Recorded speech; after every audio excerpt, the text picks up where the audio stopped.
नमस्कार दोस्तों, एक बार फिर से आपका स्टडी विदर्स पर हार्दिक अभिनंदन, हार्दिक स्वागत है। तो आज की वीडियो में डिस्कस करने वाले 2010 के अंदर है आपके यूपी पुलिस कांस्टेबल एग्जाम में 40 जीके क्वेश्चन जो कि आपके लिए बहुत ही इंपॉर्टेंट रहने वाले हैं। करंट अफेयर छोड़ के सभी क्वेश्चन आपके लिए मोस्ट इंपॉर्टेंट रहने वाले। आपका अगली वीडियो जो भी मैं डाल रहा हूँ वो आपके रहने वाले 2010 से लेकर 2020 तक आए आपके सभी सब्जेक्टिव वाइज क्वेश्चन, यानी आपके हिस्ट्री, पॉलिटी, सभी के क्वेश्चन में आपको अलग अलग पीडीएफ अलग अलग दे दूंगा और उनके सबका वीडियो बना के आपको यहाँ पर चैनल पर डाल दूंगा। तो आप चैनल के ऊपर न्यू है, चैनल को सब्सक्राइब नहीं कर, चैनल को सब्सक्राइब कर लीजिए और वीडियो को लाइक नहीं तो वीडियो को लाइक जरूर कर दीजिएगा।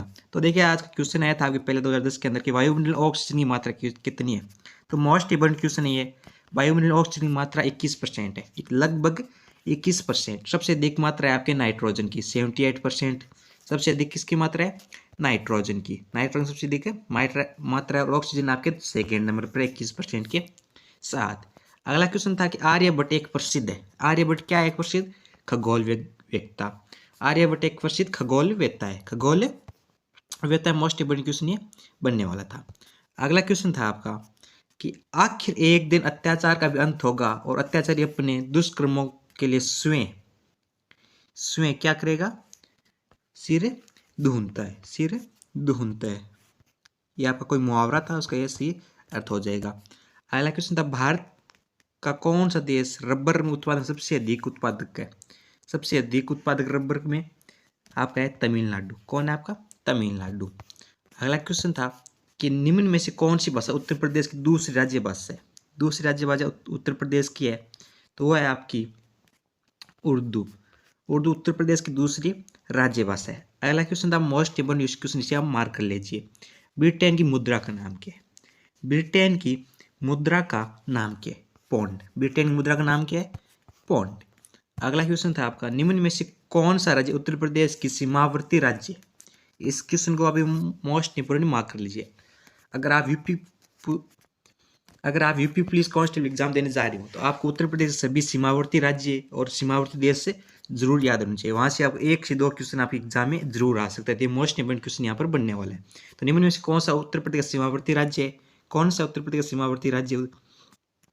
तो आपका राइट ऑप्शन हो जाएगा ऑप्शन है राजस्थान। राजस्थान आपका एकदम सही ऑप्शन यहाँ पर हो जाएगा।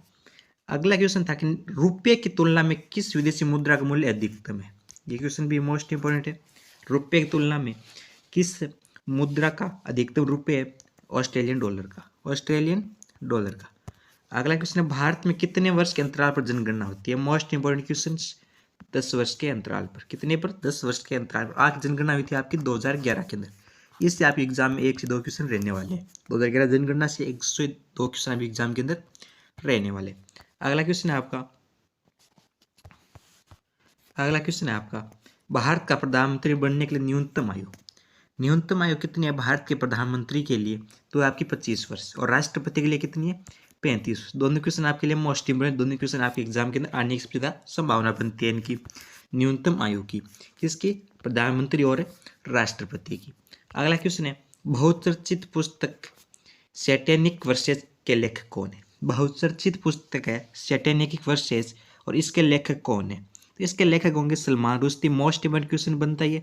सलमान रुश्दी एक बहुत ही फेमस कवि है, उन्हीं की पुस्तक है सैटेनिक वर्सेस। अगला क्वेश्चन है आपका पानीपत के तीर्थ युद्ध किन दो के बीच लड़ा गया था? मोस्ट इंपोर्टेंट क्वेश्चन, इसे आप मार्क कर लीजिए। इस वीडियो से आपके 2 से 3 क्वेश्चन आपके एग्जाम के अंदर रहने वाले हैं, तो इसे जरूर आप जो क्वेश्चन मैं मोस्ट इंपोर्टेंट बता रहा हूँ उन्हें जरूर आप कहीं पर नोट कर लीजिए, वो मोस्ट इंपोर्टेंट क्वेश्चन रहने वाले। तो पानीपत का तृतीय युद्ध अहमद शाह अब्दाली और मराठों के मध्य हुआ था। किनके मध्य हुआ था? अहमद शाह अब्दाली और मराठों के मध्य पानीपत का तृतीय युद्ध था। तृतीय युद्ध हुआ था। प्रथम युद्ध हुआ था आपके बाबर और इब्राहिम लोदी के बीच। किसके बीच हुआ था? बाबर और इब्राहिम लोदी के बीच। अगला क्वेश्चन है आपका रेफ्रिजरेटर में कौन सी गैस का उपयोग किया जाता है? Most important question. रेफ्रिजरेटर में कौन सी गैस का उपयोग किया जाता है? अमोनिया गैस का उपयोग रेफ्रिजरेटर के अंदर उपयोग किया जाता है, यानी एसी के अंदर। अगला क्वेश्चन है आपका कि नागार्जुन सागर परियोजना किस नदी पर बनी है? Most important question. Nagarjuna Sagar किस नदी पर बनी एक परियोजना है? कृष्णा नदी पर। किस नदी पर? कृष्णा नदी पर। अगला क्वेश्चन था आपका कि 16वें वार्षिक स्टार स्क्रीन पुरस्कार समारोह में श्रेष्ठ, ये क्वेश्चन देखिए नहीं आने वाला। अगला क्वेश्चन था आपका कि विटामिन बी की कमी से कौन सी बीमारी होती है। मोस्ट इंपोर्टेंट क्वेश्चन इसे मार्क कर लीजिए। विटामिन बी की कमी से कौन सा रोग या बीमारी होती है। तो बेरी बेरी विटामिन बी की कमी से होती है। किससे होती है? विटामिन बी से कमी से होती है। विटामिन बी से कमी से। विटामिन से आपके एक से यानी एक क्वेश्चन तो आपके कन्फर्म रहने वाला है। विटामिन से एक क्वेश्चन साइंस के अंदर से विटामिन से यानी विटामिन टॉपिक से एक क्वेश्चन या दो क्वेश्चन एग्जाम के अंदर आपके आने वाले। अगला क्वेश्चन है आपका, कौन सा रक्त वर्ग हर रक्त के मनुष्य को रक्त दे सकता है। ये तो क्वेश्चन एकदम इजी था। दिया जा सकता है ओ के द्वारा ले सकता है ए बी। आपको नेगेटिव प्लस का भी यहाँ पर याद रखना होगा कि कौन सा नेगेटिव होगा ओ जो रक्त देता है, कौन सा ओ पॉजिटिव होगा जो रक्त सभी को नहीं दे पाता। ओ नेगेटिव सभी को दे पाता है, ये आपको याद रखना है। अगला क्वेश्चन है, यदि पृथ्वी का अक्ष झुका हुआ नहीं है तो सूर्य की किरणें केवल लंबवत पड़ती। कि पृथ्वी का अक्ष झुका हुआ नहीं है तो सूर्य की किरणें केवल लंबवत पड़ती। कहाँ पर लंबवत पड़ती है आपसे क्वेश्चन ने पूछा है। तो आपका राइट ऑप्शन हो जाएगा भूमध्य रेखा पर। भूमध्य रेखा पर सूर्य की किरणें एकदम लंबवत पड़ती है अगर पृथ्वी अपने अक्ष पर न झुकी होती। पृथ्वी अपने अक्ष पर न झुकी होती। अगला क्वेश्चन आपका, निम्नलिखित में से कौन सा ग्रह नहीं है। मोस्ट इंपोर्टेंट क्वेश्चन, कौन सा ग्रह नहीं है। आप बताओ कि सूर्य, क्योंकि सूर्य एक तारा है, ग्रह नहीं है। और ये सभी सूर्य के पुत्र है यानी सभी सूर्य के ग्रह। कौन कौन से? शनि, बृहस्पति और बुध। ब्रह्मांड से एक क्वेश्चन आप एग्जाम के अंदर रहने वाला है, ब्रह्मांड के टॉपिक से एक क्वेश्चन रहने वाला है। अगला क्वेश्चन है, श्वेतांबर और दिगंबर किस धर्म से इनका संबंध है। तो मोस्ट इंपोर्टेंट क्वेश्चन इसे मार्क कर लिए, श्वेतांबर और दिगंबर का संबंध किस धर्म से। तो श्वेतांबर और दिगंबर का संबंध आपके जैन धर्म से यानी जैन मत से है। अगला क्वेश्चन है कि निम्नलिखित में किसे भारत का नेपोलियन। मोस्ट इंपोर्टेंट क्वेश्चन इसे मार्क कर लीजिए, भारत का नेपोलियन कहते हैं समुद्रगुप्त को। समुद्रगुप्त को। अगला क्वेश्चन है आपका कि 50 के नोट के पीछे हस्ताक्षर किसके होते हैं। 50 के नोट के पीछे हस्ताक्षर आपके भारतीय रिजर्व बैंक के गवर्नर के होते हैं। किसके होते हैं? भारतीय रिजर्व बैंक के गवर्नर के होते हैं। ये सिर्फ 1 रुपये को छोड़ के बाकी सभी के ऊपर आपके भारतीय रिजर्व बैंक के गवर्नर के हस्ताक्षर होते हैं, पर 1 रुपये पर आपके वित्त मंत्री के हस्ताक्षर होते हैं। अगला क्वेश्चन है आपका, माइक्रो स्टॉप किंग किसे कहा जाता है। किसे कहा जाता है? Micro spot king. तो आपका राइट ऑप्शन हो जाएगा बिल गेट्स को। बिल गेट्स को माइक्रो स्पोर्ट्स किंग कहा जाता है। अगला क्वेश्चन आपका मोस्ट इंपोर्टेंट क्वेश्चन इसे मार्क कर लीजिए कि कौन सी गैस वायुमंडल में ओजोन स्तर को अपघटित कर रही है। अपघटित कौन सी गैस कर रही है ओजोन स्तर को। तो आपका राइट ऑप्शन हो जाएगा क्लोरोफ्लोरोकार्बन, जो कि ओजोन जो कि पृथ्वी की रक्षा करने के लिए ओजोन पड़ता है उसको लगातार उसका संरक्षण नहीं, उसे कमजोर या क्षरण उसे कर रही है। अगला क्वेश्चन है कि गैस एजेंसियों द्वारा सिलेंडरों में भरकर दी जाने वाली कुकिंग गैस कौन सी है। तो आपको बताना होगा कुकिंग गैस कौन सी है।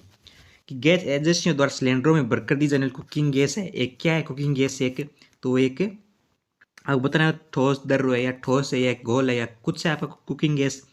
तो उसका राइट ऑप्शन हो जाएगा एक द्रव है। क्या है आपका? एक द्रव। आप गैस ऑप्शन ना टिक कर दीजिए क्योंकि आप ये एकदम सरासर गलत हो जाएगा। आप राइट ऑप्शन आपका ए हो जाएगा द्रव है कुकिंग गैस एक।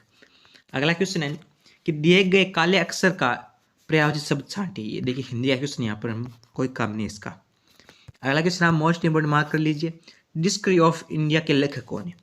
डिस्कवरी ऑफ इंडिया के लेखक कौन है। तो आपका सी ऑप्शन हो जाएगा डिस्कवरी ऑफ इंडिया के लेखक Jawaharlal Nehru. Most important question इसे मार्क कर लीजिए, बुक हो एथर के क्षेत्र से एक क्वेश्चन आपका बुक है ऑथर के क्षेत्र से रहने वाला है।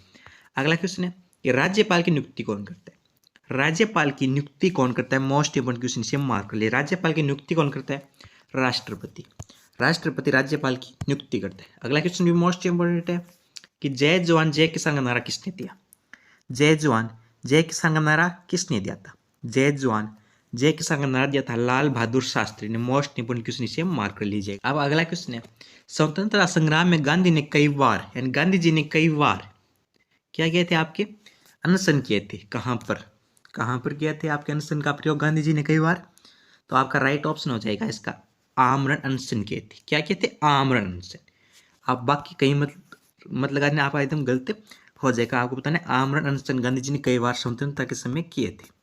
अगला क्वेश्चन है, लाल रक्त कणिका शरीर किस अंग में बनता है। लाल रक्त कणिका आरबीसी शरीर के किस अंग के अंदर बनता है? तो अस्थि मज्जा यानी हड्डियों के अंदर। अगला क्वेश्चन है आपका पंजाब किंग्स, या क्वेश्चन पुराना हो चुका है। अगला क्वेश्चन है कि द्रोणाचार्य पुरस्कार किस क्षेत्र में देते हैं। मोस्ट इंपोर्टेंट क्वेश्चन, खेल क्षेत्र में प्रिय शख्स को दिया जाता है यानी कोच को ये पुरस्कार दिया जाता है। अगला क्वेश्चन है कि दिए गए, ये क्वेश्चन देखिए नहीं आने वाला। अगला क्वेश्चन है आपका, साइना नेहवाल का नाम किस खेल से जुड़ा हुआ है? साइना नेहवाल का नाम खेल से जुड़ा हुआ है, बैडमिंटन से। अगला क्वेश्चन, जब कोई राष्ट्रपति के शासन के अंतर्गत आता है तब उसका बजट कौन पारित करता है? तब उसका बजट कौन पारित करता है? संसद उसका बजट पारित करती है। अगला क्वेश्चन है आपका कि निम्न में कहाँ पर कभी कुंभ मेला नहीं लगता? इसे आप मोस्ट इम्पोर्टेंट क्वेश्चन मार्क कर लीजिए। वहां पर कभी कुंभ मेला नहीं लगता, आपका राइट ऑप्शन हो जाएगा, इसका एकदम राइट ऑप्शन हो जाएगा वाराणसी के अंदर। कभी कुंभ मेला कभी कुंभ मेला कहाँ पर नहीं लगता? आपका वाराणसी, इलाहाबाद, उज्जैन, हरिद्वार, यहाँ पर हर 4 वर्ष के बाद, 12 वर्ष के बाद एक बार कुंभ मेले का आयोजन किया जाता है, 12 वर्षों के बाद। कथकली निम्नलिखित किस राज्य का शास्त्रीय नृत्य है? मोस्ट इम्पोर्टेंट क्वेश्चन, कथकली कहाँ का शास्त्रीय नृत्य है? तो आपका राइट ऑप्शन हो जाएगा केरल। केरल का शास्त्रीय नृत्य कौन सा है? कथकली और मोहिनी अट्टम। अगला क्वेश्चन है, हमारे शरीर में पित्तरस का निर्माण कौन करता है? पित्तरस का निर्माण हमारे शरीर में कहाँ होता है या कौन करता है? तो यकृत पित्तरस का निर्माण करती है, यकृत पित्तरस का निर्माण करती है। तो यहाँ पर आपके सभी क्वेश्चन कंप्लीट हो जाते हैं। 2010 के अंदर है ये क्वेश्चन। सभी क्वेश्चन आपके लिए बहुत ही महत्वपूर्ण रहने वाले हैं, क्योंकि जीके के लेवल को देखते हुए क्वेश्चन बहुत अच्छे हैं, बहुत ही इंपॉर्टेंट क्वेश्चन रहने वाले हैं इस वीडियो से। 10 से 12 क्वेश्चन इस वीडियो से बहुत ही इंपॉर्टेंट रहने वाले, जो कि मैंने आपको मोस्ट इंपॉर्टेंट मार्क करने सभी क्वेश्चन को बताया था। आपको जल्दी सभी सब्जेक्ट वाइज PDF एवं वीडियो मिल जाएगी। 2010 से लेकर 2020 तक आपके यूपी पुलिस कांस्टेबल एग्जाम के अंदर है सभी history question, polity question, geography question, सभी आपको सब्जेक्ट वाइज एकदम आसानी से हमारे चैनल में मिल जाएगी। इसलिए चैनल को सब्सक्राइब कर लीजिए।